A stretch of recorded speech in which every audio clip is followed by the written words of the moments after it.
सबसे बड़ा आतंकी संगठन हुआ करता था लिट्टे। लिट्टे का वो हेड कौन था? वी प्रभाकरन। क्या वो मुसलमान था? हमारे देश में साउथ इंडिया में एक आतंकवादी मशहूर था, वीरप्पन। तमाम बेगुना जानवरों की उसने हत्या करी, तमाम बेगुना लोगों की उसने हत्या करी। कौन था वो? वीरप्पन। क्या मुसलमान था? श्रीमती इंदिरा गांधी जी की हत्या करने वाले क्या मुसलमान थे? श्री राजीव गांधी की हत्या करने वाले क्या मुसलमान थे?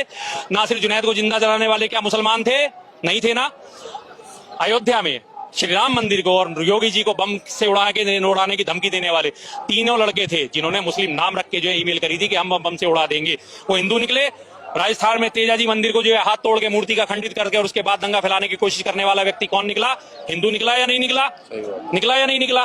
फिर आज मकोका की जो सजा काट रहा है जेल में, छोटा राजन, मुंबई बम कांड में आरोपित था या नहीं था? क्या वो हिंदू है मुसलमान है छोटा राजन?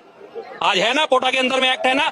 तमाम बड़े बड़े लॉरेंस बिश्नोई और तमाम बड़े गैंगस्टर जो आज आतंकवादी हमलों का सामना कर, जिनके ऊपर आतंकवादियों का ठप्पा लगा चुका है देश और कानून।